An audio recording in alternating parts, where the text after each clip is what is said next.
Hello everyone, welcome back to our channel. আজকে তোমাদের সাথে শেয়ার করব একটা Bengali authentic recipe, Radha Vallabhi. প্রথমেই আমরা ময়দা মাখা ছিল, তাতে দিয়ে দিচ্ছি একটু মৌরি গুঁড়ো, আর সাথে দিয়ে দিচ্ছি আদা কাঁচা লঙ্কা বাটা, এবং যে কলাইয়ের ডালটা আগের দিনে ভিজিয়ে রাখা হয়েছিল সেটা আজকে বেটে কিছুটা অংশ এই ময়দার সাথে মিশিয়ে নিচ্ছি, আর কিছুটা অংশ পুরের জন্য রেখে দেব। আসলে এই পদ্ধতিটা তোমরা অ্যাভয়েড করে প্রথমেই যখন ময়দা মাখছো তখনই এই সমস্ত উপকরণগুলো দিয়ে দিতে পারো। এবার আমি একটা কড়াইতে সর্ষের তেল গরম করে নিচ্ছি, আর তাতে দিয়ে দিচ্ছি কালো জিরে ফোড়ন, আর সাথে দিয়ে দেবো একটু হিং ফোড়ন, যাতে গন্ধটা খুব ভালো হয়। হিং দিয়ে দেওয়ার পরে একটু তেলটাকে আমরা খুন্তির সাহায্যে নাড়িয়ে নেবো, আর তারপর দিয়ে দেবো আদা কাঁচা লঙ্কা বাটা। আদা কাঁচা লঙ্কাটাকে ভালো করে আমাদেরকে ভাজতে হবে। ভাজাটা হয়ে এলে কালারটা যখন একটু ডার্ক শেডের আসবে তখন একটু জল দিতে হবে, আর সাথে দিয়ে দিতে হবে একটু নুন আর চিনি। এটা পরিমাণ মতো, একটু মিষ্টি মিষ্টি হওয়ার জন্য চিনিটা একটু পরিমাণে বেশি দিও, খেতে ভালো লাগবে। তারপর দিয়ে দেবো মৌরি গুঁড়ো, যেটা আমরা ময়দাতেও ব্যবহার করেছি আর এখন এখানেও ব্যবহার করলাম।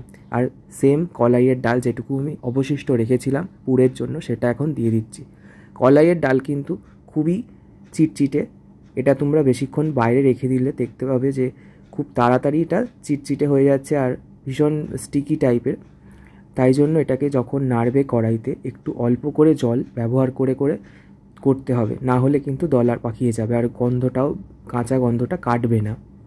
এরপরে পুরটা রেডি হয়ে গেছে। এটা বানাতে মোটামুটি 15 মিনিট লেগেছিল। তারপর এখানে মা ময়দাটাকে ছোটো ছোটো লেচি কেটে নিয়েছিল।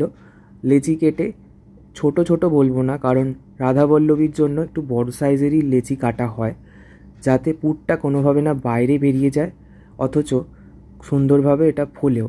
তার জন্য একটু বেশি পরিমাণেই লেচিগুলো বড় করা হয়েছিল, আর তাতে দিয়ে দিয়েছিল মা ওতে ওই পুরটা দিয়ে ভালো করে, যেরকম কচুরির পুর হয় সেরকমভাবেই ওটাকে মুড়ে নিয়ে তারপর বেলতে শুরু করেছিল। বেলার সময় খেয়াল রেখো যে কোনোভাবে যাতে না বেরিয়ে আসে, কারণ বেরিয়ে এলে তেলেতে ওটা ছড়িয়ে গিয়ে বাজে একটা ব্যাপার হবে। এরকম করে অনেকগুলোই মা বেলে নিয়েছিল আর তারপর ছেড়ে দিয়েছিল সাদা তেলে। এখানে আমরা সাদা তেলই ব্যবহার করেছি, আর সাদা তেল ব্যবহার করাটাই ভালো, কারণ এখনকার দিনে ঘিটা সবাই খেয়ে সহ্য করতে পারে না। তাই জন্য তোমরা সাদা তেলটাই ব্যবহার করো, আর সাদা তেলে জিনিসটা ভালো ফুলছেও দেখতে পাচ্ছ।